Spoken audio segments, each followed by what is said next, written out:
Yeah, he's out of town. Okay, ready.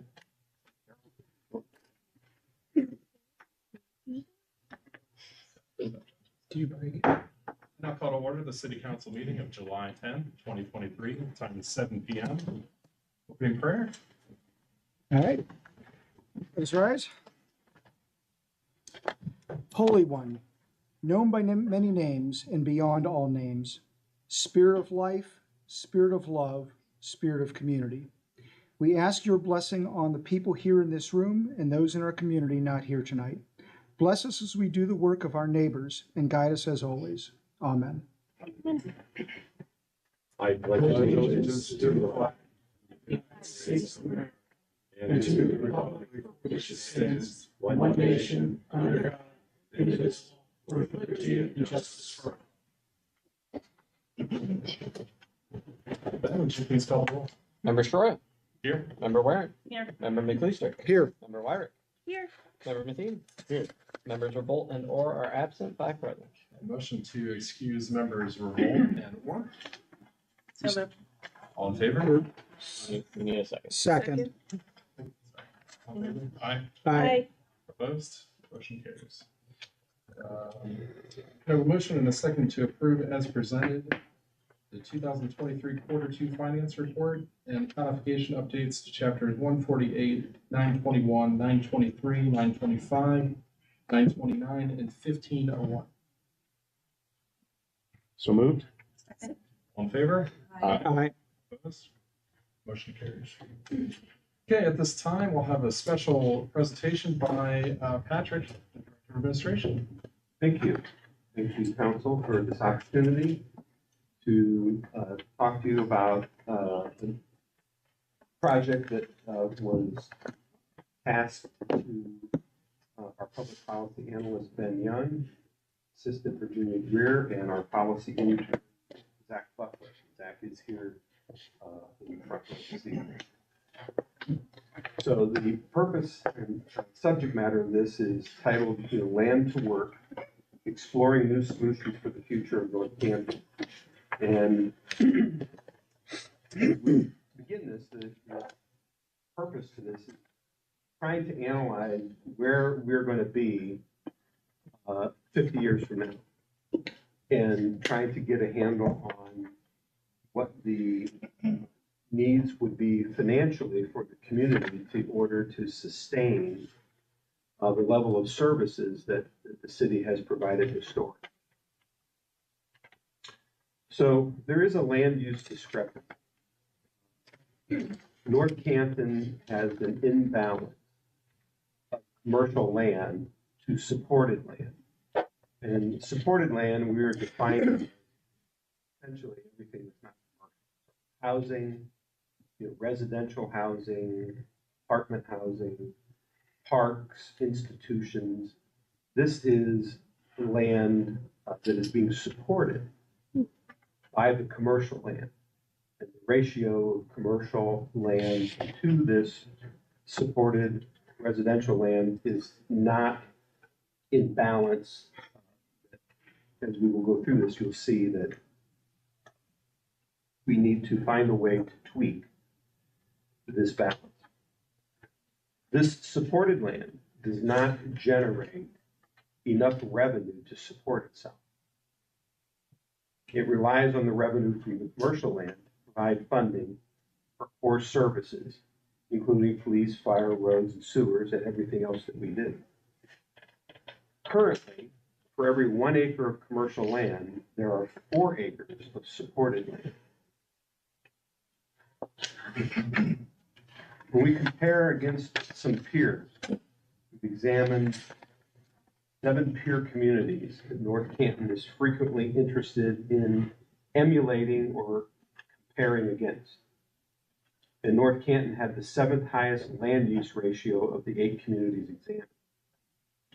So we'll start and look at these Bellefontaine, or Bellefontaine, or could be Worcester or Worcester, depending on where.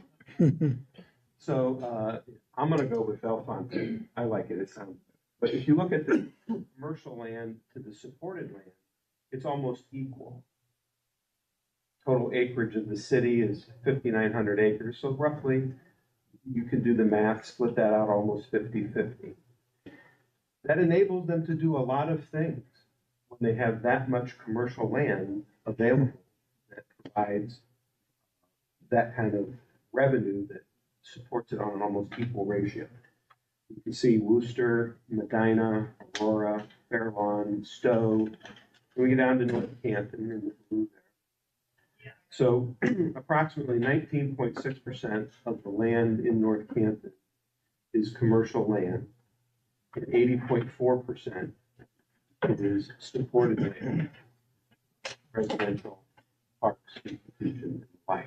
That puts us at a 1-to-4 ratio. There isn't enough revenue that can be generated from the 19.6% commercial land that can adequately subsidize the supported land into the future. What's an acre worth? Commercial land provides just shy of 10 times the amount of revenue brought in by the supported land. And Robert, supported land is residential, parks, institutions, pretty much everything but commercial. The income taxes generated from commercial property are key to the continued provision of high quality services. So if you look at that, you can see that on the supported land, income taxes average about $800, property taxes $635, so you see the total revenue there. On the commercial side, the income taxes $13,652, property taxes $765, for a total revenue of $14,417. And when we've talked in the past about why capital investment is so important, why it's so vital for the city to experience its own commercial boom of new things being built in the place of old things, this is why. So you take a look at that and compare that, the renaissance that's occurred over in Jackson Township with, all the new construction. It generates a tremendous amount of property tax revenue. And those property tax revenue dollars support those levies that we have. And so this is all that it's generating on average per acre. What does an acre cost? Well, the previous slide was what does an acre provide in revenue. So we'll look at a single example service group. We're just going to talk about emergency response. So in the supported land types, there were approximately 5,438 calls for service at a cost per acre of $3,164. That cost as a percentage of revenue is 51%. 51% of the emergency response is to that residential park institution land. The commercial, 2,476 calls for service at a cost per acre of $1,441 for just 12% of cost as revenue. So over half of the revenue from the supported land is used solely just on this one service group. That doesn't leave a lot of money left over to do the other thing.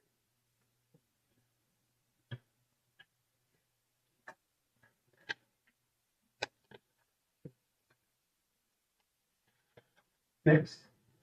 I did.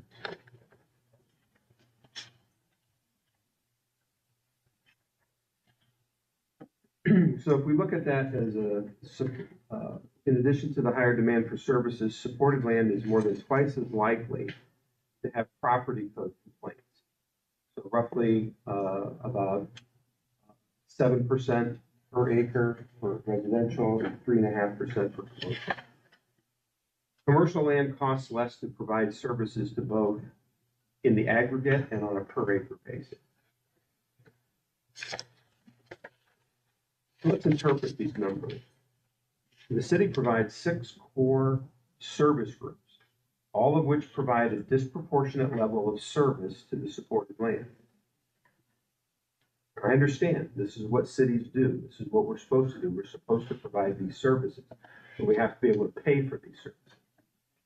The city's current land use ratio is unsustainable. At 1-to-4 in that ratio going into the future, when we look at the cost projections, whether we like it or not, The labor contracts are going to go up every year. You know, we're fortunate that we've been averaging about 3% a year. It's hard to say if that's how that will play out in the future. We concluded our negotiations on our last contract prior to the whole inflationary cycle moving, and so we've had roughly a year without having to deal with that. But by the end of this year, we have 3 contracts up that we will have to negotiate. So the time will tell. So we know that costs are going up, things are more expensive. We all have done the history here of the pandemic and global supply chains and all the various things that we've gone through. So even when providing 10 times the revenue of supported land, 1 acre of commercial land cannot reasonably sustain 5 acres worth of services. Services to their own and services to the other 4 acres. What are some possible solutions? One has been discussed over a long period of time, and the time to have talked about this was a long time ago. Because the rules of the game have changed. Forcible annexation from neighboring townships. What does that mean?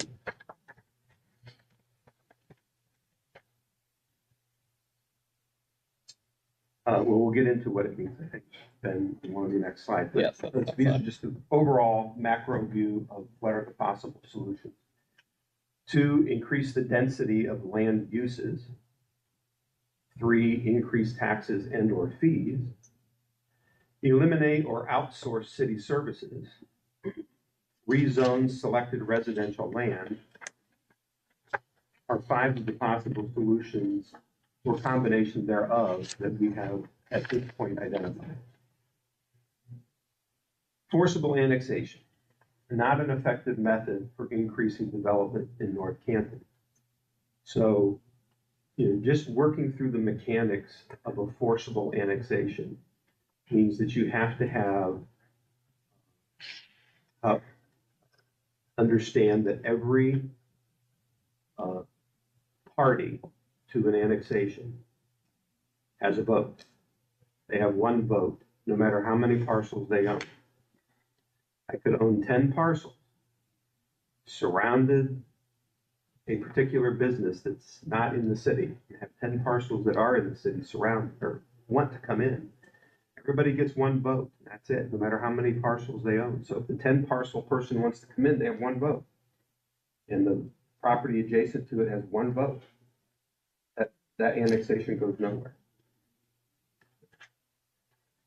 Before I go to the next part, too, I want to say that, and there are mechanisms in place that we have seen wherein property owners can shield themselves from a hostile annexation by creating an additional buffer of a new parcel between your parcel and theirs. That parcel can be 12 inches wide and 100 feet long. And you would be adjacent to that parcel. And so you could annex that parcel, which has no value to you. But then you got to get, you're not adjacent to the next one. And, however many it takes, they can provide buffers that interfere with your ability to move that needle forward. So it's very difficult to achieve. And you have to provide, some type of benefit of a reason why you would want to be part of the city.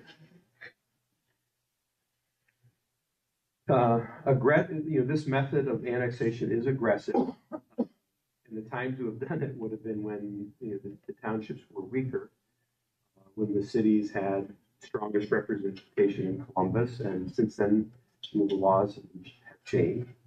But in this era of making it difficult to do these types of annexations, it would seem to me that all we have managed to do is hurt our reputation with surrounding governments. All right, so let's just recap, a little quick history for some of us that may not have been there. But you know, at one point, there was an annexation effort to get to what they call the Hill. That was the hill where the hotels are, the intersection of Everhart and Whipple. And 4 hotels and a church up there. There was a church up there. Still there? Okay.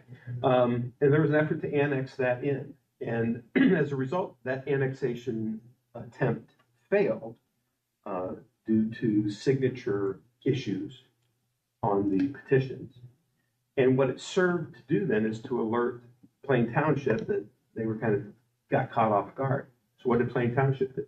They worked out an agreement with City of Canton to annex the railroad track up to the intersection of Whipple, right in front of Gabriel Brothers, kind of crosses over. So that would effectively prevent North Canton from getting through to the other side. So these entities have means at their disposal. So sometime later, when I was on council, we thought we had a workaround to get around that annexation. And what that workaround was is that the railroad track stopped in the middle of the road. The double yellow line is what Plain took. So as it turns out on Whipple, the frontages of the businesses were identified with an additional parcel in front of their main parcel. That additional parcel was the roadway. So they owned from the double yellow line to the curb or the sidewalk as a separate parcel, privately owned. And Did you say to the middle of the road? yes. So we were able to, you know, at that particular juncture across the street from Gabriel was a flour factory at the time. And the flour factory was willing to allow us to annex that piece to be on the backside of the railroad track. And we had made, you know, some of us had discussed with Jackson and Plain then being able to go down the backside and work out an agreement where all of us could benefit from that. But my time came and went on city council. That didn't happen. And Jackson Township then took it one step further. And that was then to invite Canton to annex the rest of the railroad track all the way up to the Summit County line. So we've challenged that in court at some point over the years, spent $250,000 in legal fees on that, took it to the Supreme Court. And, you know, they ruled that we didn't have any standing. So that's, yeah. Whether we like these string and balloon annexations or not, whether or not someday something happens to them in Columbus, who knows? But I do know this, that the line of demarcation has been drawn. And all we've done is managed to hurt ourselves. And we've hurt ourselves in another way, and it has to do with our ability to deal in water services. So, you know, if North Canton provides water service and we want to expand that water service into Jackson Township, but we're going to aggressively, forcibly threaten them with the loss of their land and revenues, they certainly aren't going to be interested in partnering with us to see that our water business is good. They invited Aqua in. So Aqua's, you know, got all of that development behind Home Depot, Costco, even though we have water lines within, you know, 200 feet coming up off of Portage, and our fire hydrant at Omni Spectrum is 2 feet from Costco's property line. Would have been a nice water customer, along with the other water deals up there. So, you know, these things are items that are situations that we've inherited, and we have to manage this now. And I believe that there's a better way. So, yes, you can see that we've been blocked by Canton's previous annexations to the south. Most of the adjacent land to the north, south, and east is not commercial. And residential property annexation is a money loser. just because of what we saw before. It isn't any different in Plain Township. People annex the dells, get the dell, take out that little block. It's there. Well, you know, it hasn't really made the hit parade of municipal or township services. Why would we want to do it and have to put in all new water lines and sewer lines? Or some of those people are on wells. You have to go through all that effort to get more residential property that doesn't generate the kind of revenue necessary to support itself. Keep in mind, if people live there and work in Canton, work in Akron, they're paying municipal income taxes there. And so we're not going to get a share. People are retired, rightfully so. We're not going to be able to tax. They've already done that. They're retired. We're Yes, not gonna be able to attach. attach. I know I messed that up. And then here after that. We will not be able to attach their income. And rightfully so, we shouldn't. They're retired. They did their part.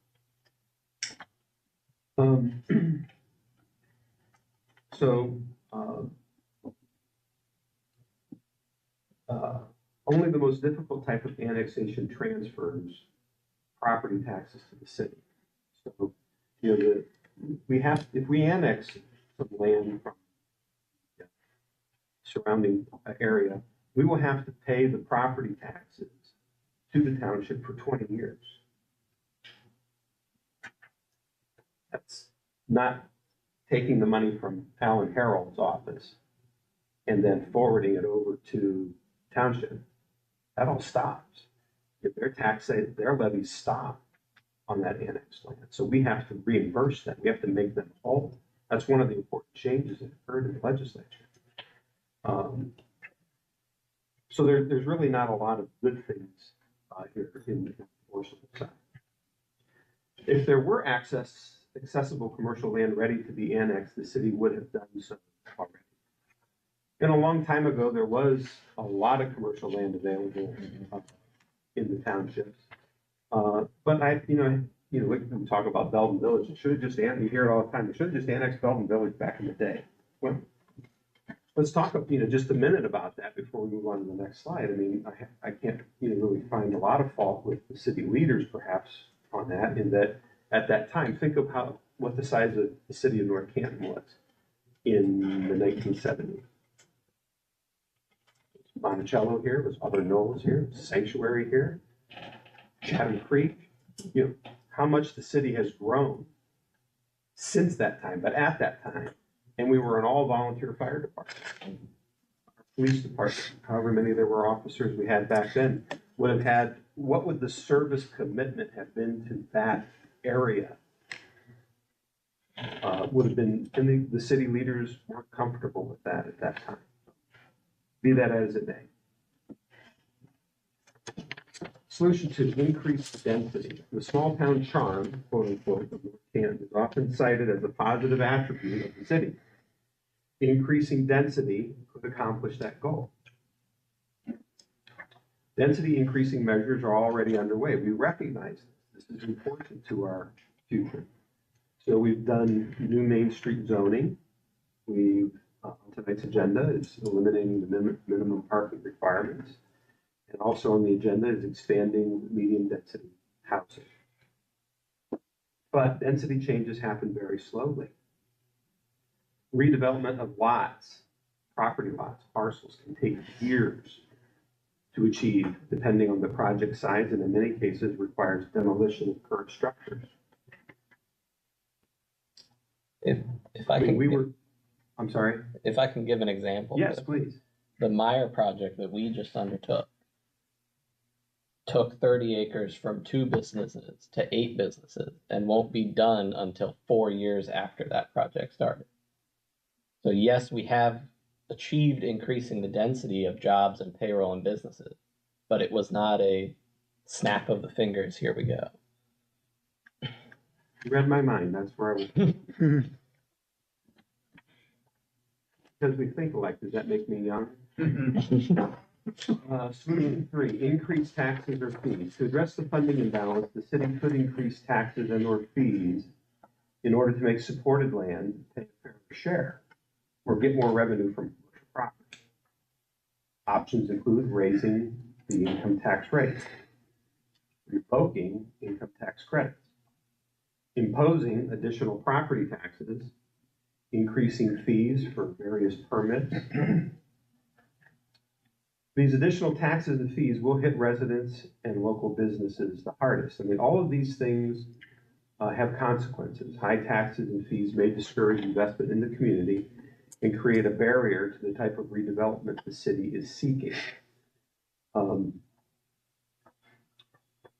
Doing what we just completed on the Meyer property, where we're getting that higher density and bringing in the additional taxes from these commercial businesses, and we know those are the most lucrative for us. They support a wider number of the supported properties, is the way to get where we want to go without having to raise taxes on individuals. So it's an important discussion to have with the community, because it's like another way that just by increasing the density, trying to encourage the right types of capital investment and job creation on these parcels, if necessary, buying the parcels, land banking them, putting them together, making them one bigger parcel to support a bigger project. It doesn't necessarily have to be a Myers level project, but you can't just have today taking 3 of the original 18, 19 chartered lots on North Main Street on the west side and say one of them is going to support a new business. It isn't. It's too narrow of a lot. So you have to put a few of them together. Those things take time. Solution 4, outsource services. No current North Canton services are presently a viable option for outsourcing. Since 2018, a comprehensive review has resulted in outsourcing 6 select services that could be outsourced and still maintain similar or better quality to residents. It was one of the first things that I undertook as your administrator, is looking at a better way to do some of the other functions that we didn't seem particularly adept at. Services not outsourced were kept because maintaining city operation was in the best interest of the community. Fire department. We have a very quick response time, low meaning low in the number of minutes it takes to respond. And as a result of this, short response time, the city residents and its businesses benefit from lower insurance premiums. Not to get too deep in the weeds, I was in the insurance business for 20 years. I can tell you that the Insurance Services Office, which operates throughout all of Ohio, publishes a risk factor for every community. And that risk factor is a number based 1 to 10. 1 being the lowest and the best, 10 being the highest and the worst. Worst as in no fire service. So North Canton is currently a 3. I can remember when it was a 5. So it makes a difference. You can get to a 1, Cincinnati is a 1. But certain things that you have to have that make that happen. And what you do is you end up having lower property insurance premium. Our street department, I don't think there's any organization or any entity that could plow our streets better in the county.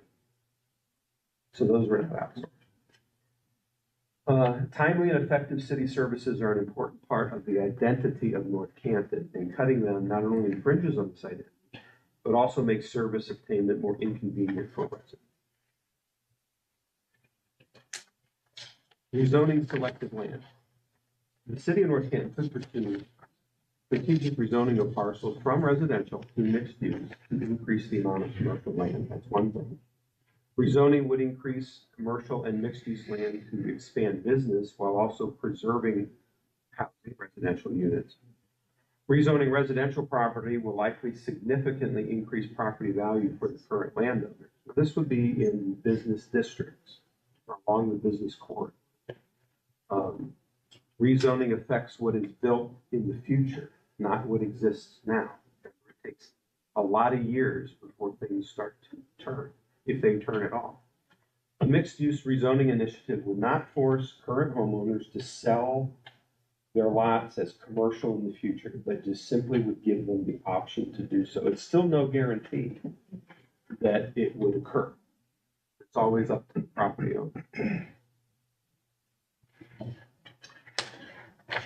The city of North Canton, in conclusion, faces an unsustainable land use ratio between residential / institutional, AKA supported land, and its commercial / industrial land. There are a few ways to alleviate this, but the best, most efficient, and least harmful solution that has not already been pursued is to rezone select residential parcels of land into commercial or mixed-use land. Rezoning will allow for more commercial land to help support the city's services, is not too invasive for the residents of North Canton, will avoid the need to increase taxes, and will increase property values for those homeowners on the rezoned land. So there is no, plan before you, things that you have to vote on tonight. Not going to be a plan before you when you come back from your break.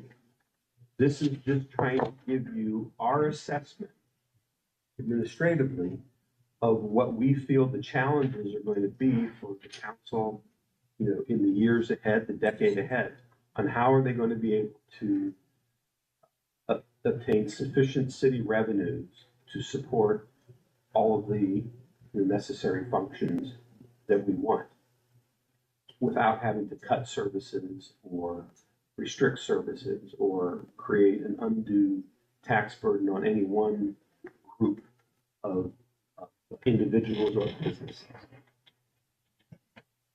Thank you. Thank you. Thank you, Patrick. Thank you for your time and research. We have a great team. It would not be possible without Ben and his team. Thank you. Any comments, questions for Patrick?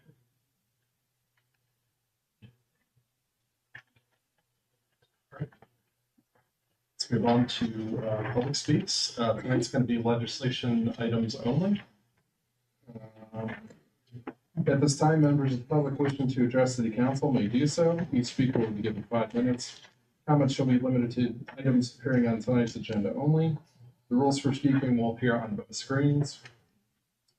This will serve as the only warning for everyone in attendance. Any violation of the rules will result in ejection from the premises. Anyone wishing to address council tonight, please approach the podium and start with your name and address.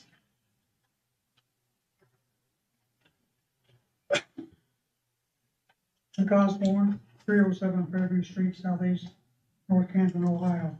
I'd like to speak to item 8B, ordinance number 3223, the off-street parking changes.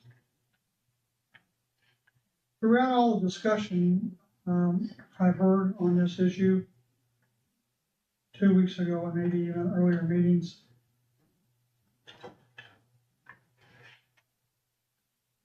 everyone seemed to think that they could just punt and not worry about a request from a business, and that permits would take care of it. It's my understanding that permits, zoning board of appeals, they all operate off a code, laws that we've created. So if you're not creating any, in this case, minimum required parking spaces, you're throwing the ball to permits and hoping that they can argue that, hey, you need more. And if you have a prospective property owner, you have no way of enforcing that. They're going to tell you, this is what we're going to build, and you have no way of forcing us. And if you want us, you'll live with whatever we decide, not our laws. Time and time again, you just each one of you just kept saying, we'll just hope permits takes care of this. They have no foundation, no guidelines, no requirement to force on anybody. So I don't understand how that's gonna work.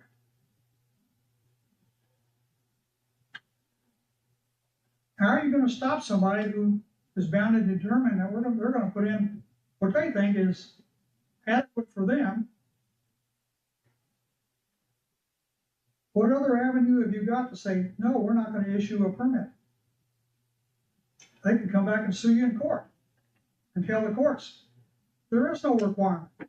It's left to each individual business to decide what they want to allow for parking. So I don't understand how that's gonna work. I am kind of surprised, Mr. Matheny, you laid out how the parking,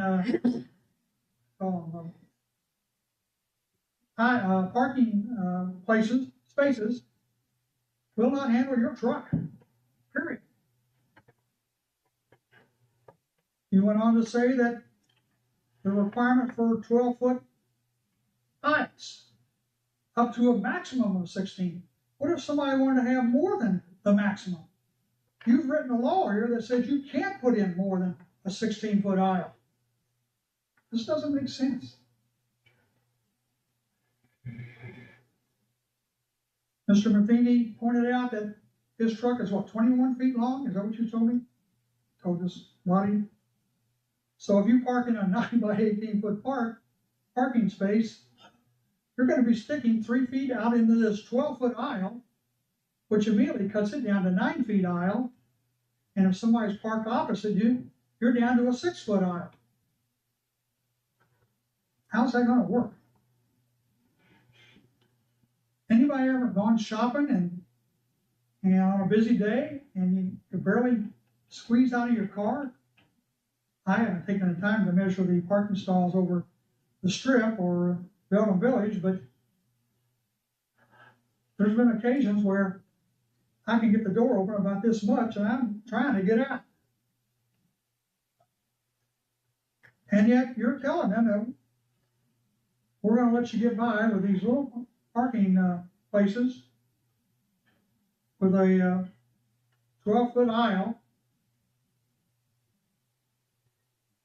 And our zoning department has to live with it because this is what you're writing in your code. We're in effect creating no code. It's just a free fall, Wild West. So I don't understand that.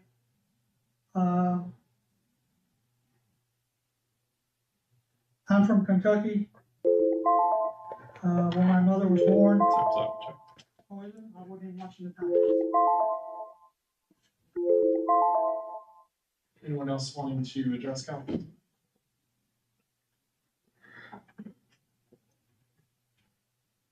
No call. Moving on. Okay, Ben, would you please read the title of ordinance 30-2020? An ordinance amending chapter 1136 Main Street District, specifically section 1136.05, Schedule of Uses, item multi-unit dwelling of the codified ordinances of the city of North Canton to permit multi-unit dwellings on ground floors when a property does not have frontage on Main Street or another important road in the city as designated by council. Okay, tonight, Jamie, you'll lead that since Daryl is. All right. And I'll just say, I don't think that we've had any changes since we discussed this last. Any questions or comments? Okay. I would move that we adopt. Second. All in favor? Aye. Motion carries. Ben, would you please read the title of ordinance 32-20? An ordinance repealing and replacing chapter 1153 off-street parking of the codified ordinances of the city of North Canton. Jamie again? All right, similar situation. I've been informed of nothing new since we discussed this. Any comments? I think one comment is simply as a business owner previously, a small business owner, looking at parking, you're not gonna wanna limit your parking to reduce the business to the point where you can't survive. That's exactly And I right. think that's the communication that needs to take place. The width of the parking, the depth of the parking, the overhang is not addressed in here, and that comes into play with the length of the parking spaces. So 21-foot truck, there is an overhang, there may be space there. But once again, that business is choosing to limit their customers. All their customers are truck owners. They probably would choose to do otherwise. And I think being business friendly and giving them the option is what's important here with this parking and zoning. You know, and I think I agree totally with you because that's the way that I've looked at it as well. So thank you for your comments. Yeah, For saying that.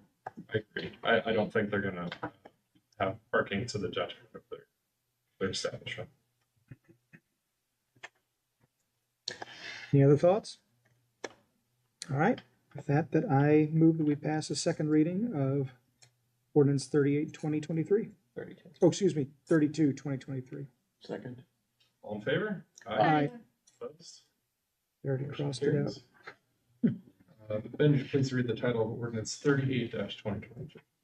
An ordinance repealing and replacing Chapter 1107 subdivision regulations of the codified ordinances of the city of North Canton. Okay, street and alley, this is me. This is the subdivision regulations. There's nothing new on this as well. Any comments, questions from anyone? Move that we adopt. Second.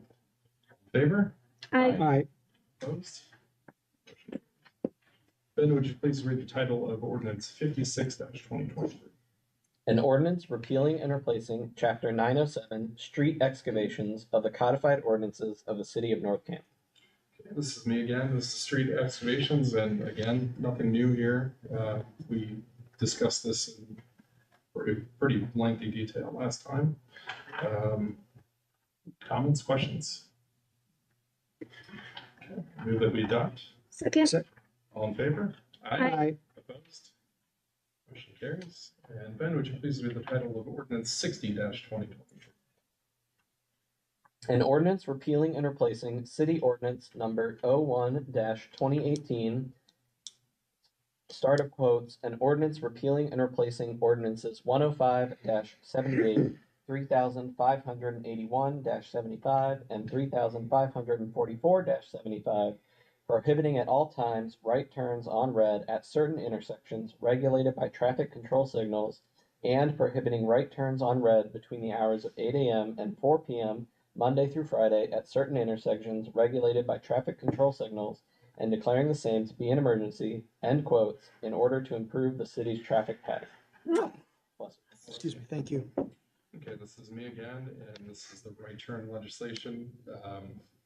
Nothing new again on this. We've had several lengthy discussions on this matter.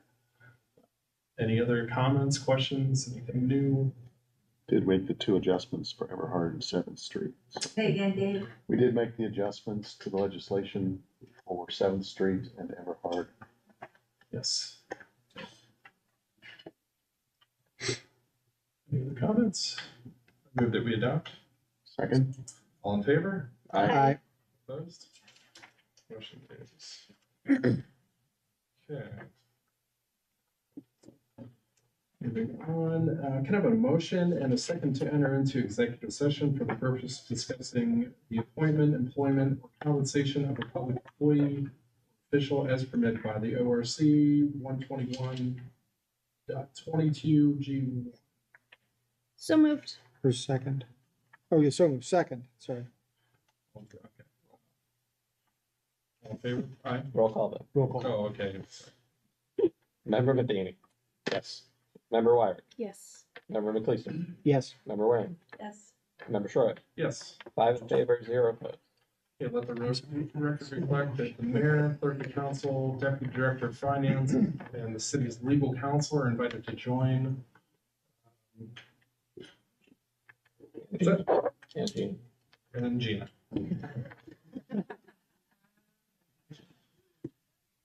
She almost got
Can I have a motion and a second to adjourn from executive session? So moved. Second. All in favor? Aye. Opposed? Motion carries. Let the record reflect no action was taken. Let's move on to department reports, and let's start with Patrick. Okay, so tonight I did not come to you to ask you for money, although I wanted. But I'm just going to make you aware that the air conditioning at City Hall, we have 4 chillers. 2 of those were replaced a couple years ago, and left 2 not replaced. One of those has gone bad. And it's would require about $20,000 to repair it. We have in our budget provided for about $25,000 worth of unknowns that might happen to various buildings. So we're gonna take it out of there, but I just want you to be aware that that leaves us, $6,000, to cover the rest of the year. If something happens, obviously we'll come back to you at that time, but wanted you to know why we might be coming back to you at that time, is that we've had an unplanned, unforeseen situation. That, and then I would like to just get everybody to understand a little bit of the things that we're doing. Some of this stuff goes back to the previous council that had asked me to kind of work on this. There's some changes. Ward 1 where this project is. So we maintained communication with the Ward 1 councilman now on Woodrow. So I don't know if you've had a chance, but I'm going to give you the layout of what we're doing there. And we basically have a project that we were able to start. Again, like I say, this started with discussions in previous council. 3 phases that we're doing on Woodrow. And most of you, I was part of the community at that time, but those of you who were understand what Woodrow used to look like back in the day when all the trees lined both sides of the street and created this nice canopy boulevard effect all the way down from Maine to Pittsburgh, and it was really quite becoming. And others have expressed an interest to try to recapture that magic. I believe in that. And so we started this project in a 3-phased approach. So phase 1 is completing. And what we were basically doing is, on the north side of the street of Woodrow, the power company has butchered, misconfigured the trees that were there. And as a result, they were dying. A number of them had limbs fall off over the most recent 2 years that I've been here. And it just, we needed to take action. So phase 1 was to remove the trees out of the Devil Strip. And people shouldn't be planting trees in the Devil Strips. But we moved all the trees out of the Devil Strip and replaced all the sidewalk that was broken, upheaved, misaligned to eliminate trip hazards. So today they were putting the forms in for the sidewalk that reached Main Street. So that cement is either being poured, was poured today, or be poured tomorrow. And that part of phase 1 will be complete. Drove it again today, and it looks like you would expect. It's very clean, very nice. All right. What's phase 2? Phase 2 is next year, and we're going to go down Woodrow on the south side. And we're going to go from Maine all the way to Pittsburgh. And again, this side, because there were no power poles on the south side of the street, they're all on the north side of the street. The trees were mostly, maybe say 98% left alone. But again, they were planted in the Devil Strip. They were large maples. The trunks are 4 feet around. The sidewalks are atrocious on that side of the street because of the roots. It creates issues for our, the streets, the roots, and everything. It's a bad situation that we're trying to remedy. So phase 2 next year is to remove those trees out of the Devil Strip and replace the sidewalks and complete that. And then what we would like to do then is phase 2 is wrapping up is with, the ward councilman McLeister and others to put together a street meeting of the homeowners on Woodrow and talk to them about phase 3. And phase 3 is the actual restoration of that street. So what I've done in preparation for that is I've engaged Rice's, Brian and Kevin Rice, to come up with a plan for repopulating those trees and to look at it from a couple different components. Certainly, we have to be cognizant of power lines that are on the north side of the street, power poles. We certainly don't want to plant anything in the Devil Strips that would just repeat the process. As a little aside, if you were to go down to the city of Canton on a project that they did at 12th and McKinley, between McKinley and Cleveland Avenue, which is one-way streets going opposite direction.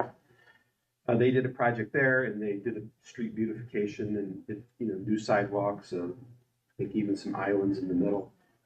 It was very nice, but just in a short few years, I think 5 years ago, the maple trees that they planted are already in the power line. So it's going to be a matter of time before AEP makes a call.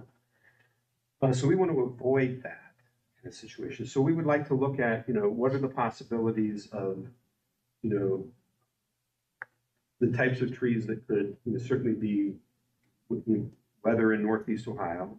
We have snow plowing, salting issues that we have to take into account. And the height of the trees that we would plant there. But I also asked them to consider looking at species and come up with 2 plans. One, that if they're planted in the Devil Strip, that they meet those requirements and that they provide some type of color feature for that street. Or if the residents would so desire, having the trees planted behind the sidewalk in their front yard, that we would consider different types of trees that could grow bigger, wouldn't affect the sidewalk or any power lines and that kind of thing. And that maybe those be looked at from a color standpoint.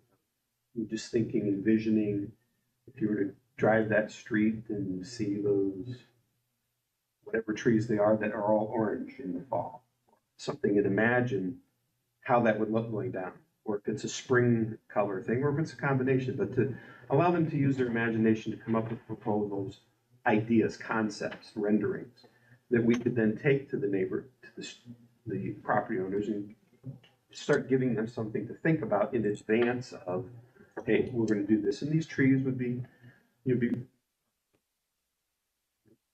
acquired, on the city's behalf, on our dime, to replace them and put that street back into proper order. So I think from the residents that I've talked to on the street, excited about the possibility of this all coming together, but either way, these things had to be done. We had hazard trees and hazard sidewalks that have to be taken care of. That is my report, unless there's any questions on that project. Questions? Okay. Finance Department. I'm gonna go. Okay, so we're halfway through the year. We just finished June, and so we have our quarterly report. First, I want to talk about the investments so far. Star Ohio is yielding almost 5.5%, which we think is pretty good. Our UBS portfolio is yielding a little over 2%. It's still a little shocking to Gina and I at first, but we realized that we have we're current duration in terms of the portfolio coming due is a year and a half, and so as our portfolio starts coming due, we start locking in higher interest rate investments. So we expect that to continue to grow. Then I added a piece of paper to your where you guys are sitting for the financial analysis year to date. Something Gina and I are going to do quarterly now. It's kind of a good overview of some interesting analytics that we feel are interesting. So first of all, we have water utility. We increased from last year at this time, 34 water customers, about 0.5%. We have increased $144,000 in utility revenues, about 4%. And then I thought this was interesting, finding this today. This isn't from last year, but since we implemented the utility billing software in Invoice Cloud, which residents can pay, we originally, when we ended that, our old system, we had about 2,400 customers on auto pay. And since this new product, we've had over 2,700, which is 367 customers increase from, the old system to the new one. So we thought that was pretty interesting and, So Jim, question on that. So the ones that didn't do auto pay before, they would either bring in their check or would they call? they could still pay online. It just doesn't automatically take out of their, they can set up to have auto payments Yes. online, but now they've increased with this new system. It's Okay. like- Has it saved any in-office time, would you say, or? Yeah, I would say Oh, so. yeah, we're not processing checks or counting cash or Okay, that's what I wondered. manually scanning and depositing, all of those things. And auto pay is still the only one that doesn't cost the customer anything. Okay. That's what So I found that interesting today when I was looking at Yeah. that. So now the payroll activity, we've had 13 payrolls as we have last year at this time. Last year we had this time 141 total employees.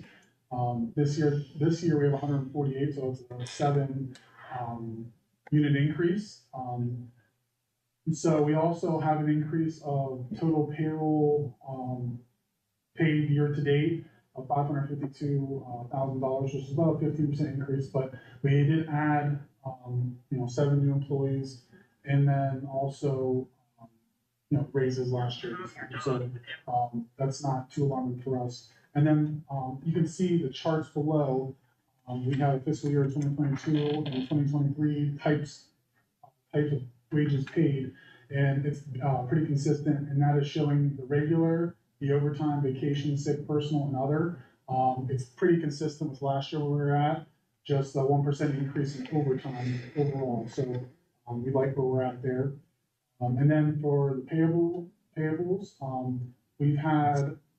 actually, it's kind of funny, we've done only 28 more payments to vendors from this time last year. So we've increased by 28 from last year this time.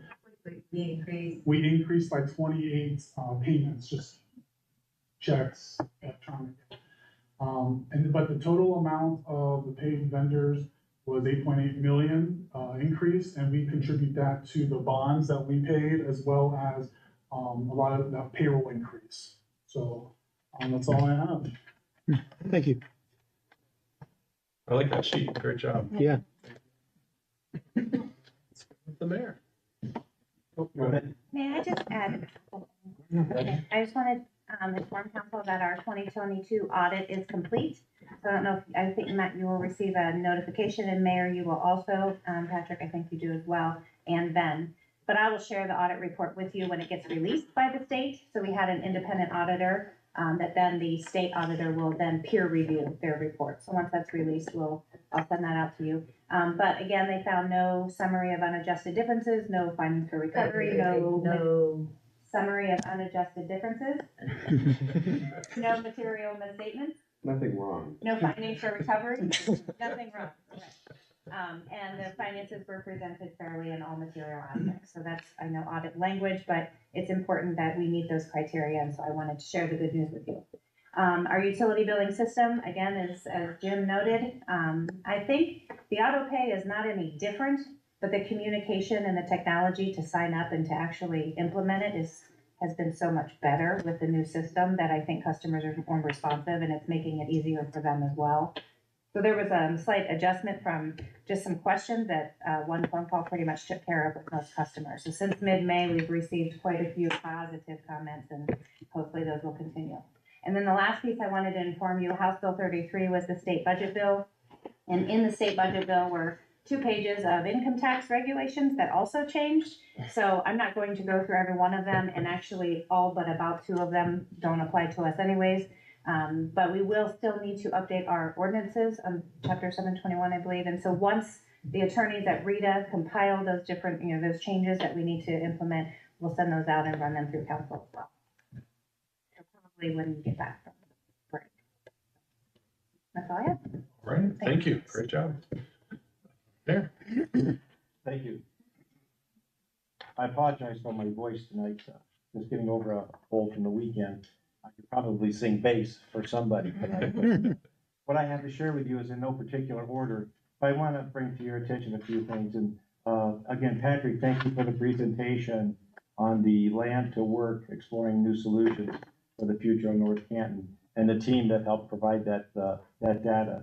I think it goes to proves the point again that our city administration is geared toward forward thinking and civic empowerment and development of our environment, of our community, to strengthen and increase our financial stability and enhance our infrastructure now and for the future. So again, thank you very much for that presentation. As your wards will notice, I don't know if you got the city alert on the mosquito. Okay, that is the mosquito fogging that started today. I received this report from the Stark County Health Department. I thought it'd be wise just to let you all know. You probably have heard about it before, but on May 11th, 2023, the Department of Health and Human Services ended the public health emergency, and that.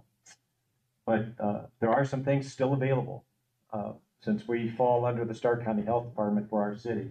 That vaccines are still available through the Stark County Health Department. They'll still do testing for COVID-19. Treatments are available. Medications are available. Also, they'll still assist in monitoring, reporting, and surveillance of COVID-19. Excuse me. And they still have the protocols for isolation, and if you have exposure, just to follow those same precautions as in the past. And just keep in mind, the resources are available at the Stark County Health Department. I want to thank everybody. I think we had a great 4th of July runs, the 2 and 5 mile run and walks. The firecracker run was the best ever, I think, with the little boys and girls. The JC parade, thank you again to the JCs for the organization of the parade and the fireworks, our annual fireworks. Compliments to North Canton, our community engagement team for sponsoring the North Canton Police Department Bike Rodeo. That was last Saturday. They had over 40 plus participants. Thank you, Zion Lutheran Church, right down the street here, for providing the venue. And the compliments to the McLeister family as they took a lot of the trophies home with them. My kids like to bike. What can I say? Exactly. So compliments to them. The Hoover Park Festival was successful again. That was this weekend. Again, compliments to our North Canton Public Library. Their summer series continues on the portico on Thursdays. If you're not getting 60, 70 people there in the food truck, it's been very welcomed by our city. If you've noticed, our North Canton City schools are progressing. The primary and intermediate schools are going well.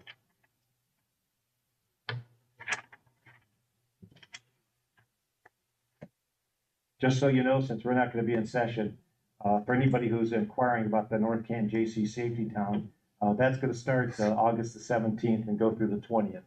Again, that's going to be at Zion Lutheran Church, and that's from 6 to 8, right up here on Lindy Lane in Portage. Folks, I had the opportunity, and I was invited to write a proclamation for one of our community organizations.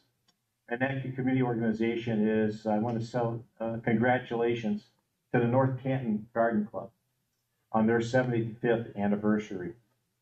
They're going to have a formal presentation on July the 20th. And that day I have proclaimed as North Canton Garden Club Day in the city of North Canton.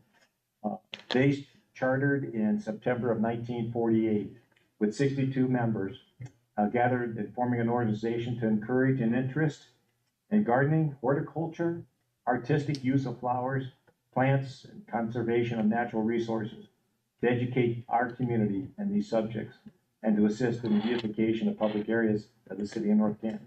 Yeah, if you notice the planters at City Hall and at the square, that is from the North Canton Garden Club members taking care of those things, and along with other things in the city. So my congratulations to their 75th anniversary. Don't forget, August the 12th, Saturday, is our annual Main Street Festival, 10 a.m. to 10 p.m. And Patrick, you mentioned about the improvements on Woodrow. And I've driven the city too, just as my coworker here has. And I can't thank the residents enough, especially those on Wise, as we are completely redeveloping Wise Avenue. And those residents have been very patient.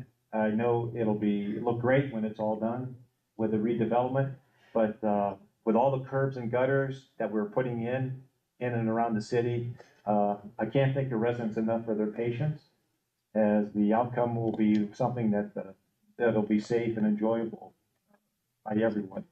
And last but not least, may everybody have a safe and enjoyable summer recess. Thank you, President Stroy. Thank you, Mayor. I like your voice tonight. Ben? First, our fire promotion exams have been concluded, and tomorrow, at what I expect to be a riveting 5-minute meeting, the Civil Service Commission will have for their consideration the final scores for all of those tests. Everybody passed. Good. I also have an update about House Bill 33, the state budget, as Gina mentioned. You may remember in the previous charter amendments we sent to the public, we got rid of the vast majority of our requirements to publish in a newspaper. The legislature saw fit in the budget to get rid of all the remaining requirements to publish in a newspaper. And then I talked to several of you about a proposal that was in the Senate version to ban rental registration programs. That provision did not make it into the final budget, so there is no ban. Finally, for Main Street Festival, as the mayor mentioned, I will be out there once again with the city's booth for the second year in a row, attempting to get as many survey responses as I can. All of you, please continue to encourage your residents to take the survey. Right now, Ward 2 is crushing everybody else, with nearly a third of the current survey responses just from Ward 2. That is all I have. Yes, thank you. All right, let's go to Jamie. Ward 1. All right, I'm gonna have a couple of the same items that the mayor had. I thought the 4th was absolutely fantastic. From the July 4th race, now granted I am dealing with a little bit of an ankle injury. I probably should not have run, but nonetheless, I thought it was a great turnout. I thought it was just a great event. The JC's, fantastic parade, fantastic fireworks. I did not go to the event, but I could see the fireworks from our street, and it was great. I want to thank the police department, and I think more specifically, Sergeant Buzzard and Officer Spencer Jabara. I think they're two gentlemen who are owed a lot of the congratulations for a fantastic event on Saturday. I am very sad to report, though, that the chief and I had a rematch, and I think he beat me by about an inch, and we bet 10 push-ups. But he graciously did 10 push-ups with me, so I think he just didn't want me to show off. But no, I'm sorry. Yes, sir. Yes. Quite the contender, and I believe you shared my tips with your kids. Listen, as any good father would do, impart wisdom upon their children. So, but I think I credit your wisdom as to how I was maybe like an inch or two behind you. So we'll see you next year. So also want to thank Patrick for the collaboration on Woodrow. So this has been something I've talked with a number of residents about. I think maybe some slight heartache as we get rolling in it, but I think it's going to be a fantastic project when it's done, and I honestly cannot wait to see it because I can remember, being a kid in North Canton, thinking that was one of the most beautiful streets in the city, and I certainly hope that we can do our part to return it to that. So, and then Patrick, I also want to thank you for helping me with something here at the end of the evening today. So, thank you very much. So, and that's all I have tonight. Thank you for clarifying. The winner was Chief Canton. Yes. David. Okay. On behalf of the personnel and safety, I think the events that take place are wonderful in North Canton. The number of folks that come out to that obviously shows that that's important to them. We need to keep supporting those as much as we can. I also found out that the administration has reached out, submitted an offer. It's been accepted, and we have a replacement for Jenny. So starting Wednesday, Liam Ott will be joining the team at City Hall. Comes to us from a custom manufacturing facility.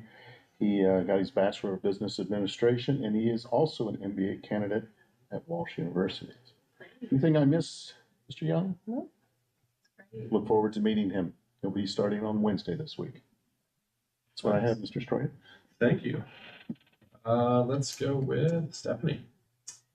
Just to echo both what you said, those events just make our city so unique, and you just see this pride, and I think it emanates back to where they live and their homes and how they take care of their properties, and it's just kind of that feeling.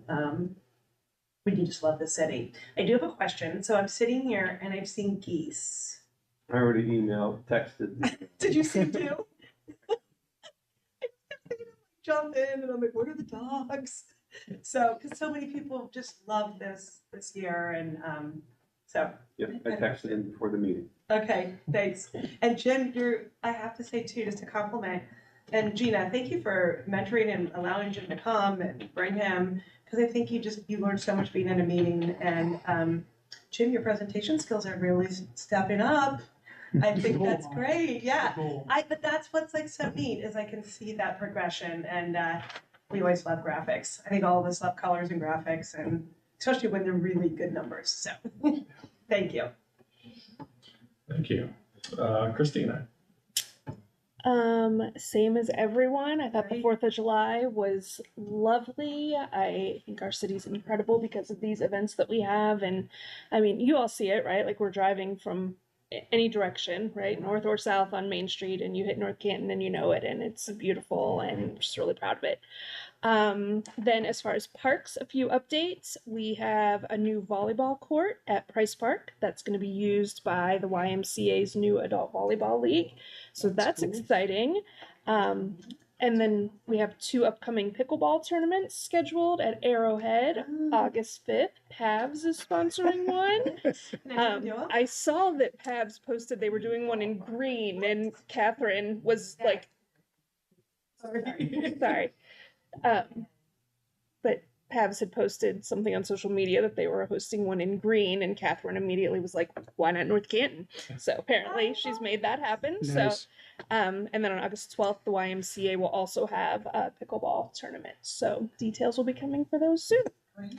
Cool. That's it. Nice, thank you. Yeah, it's everything on my list is taken again. You need to start with I know. Christina. Very well someday. Next time, I'm going to remind you. Yeah. Yeah, the 12th is the Main Street Festival. Ben, are you going to ask for volunteers from council at the booth? If you are not running for office, you are welcome to join me at the booth. All right. That answers that. I thought the JCs did a great job. Everything else is taken. Patrick, thank you for your report. It was very informative. Find Sport Local. Final call for new business. Oh, I forgot to mention that we had another tear down of a house. This one at 1515 South Main, corner of Everhard and Main Street. We told John, but he's not here, that's why I forgot. But so another one down. I think we're up to 8. And we're still working. We found a couple others that are candidates. Thank you for your support in this. Thank you. Final call for new business. Seeing none. Meeting calendar coming up. August 21st will be committee of the whole and regular city council meeting. That'll be the return from summer break. The 28th will be regular city council meeting. September 4th will be no meeting due to the holiday. The 11th is committee of the whole and city council. The 18th is committee of the whole, and September 25th is regular council. Does that work for everybody? Yeah. Yeah. So one final presentation, and I'll make a motion to adjourn. Second. All in favor? Aye. Opposed?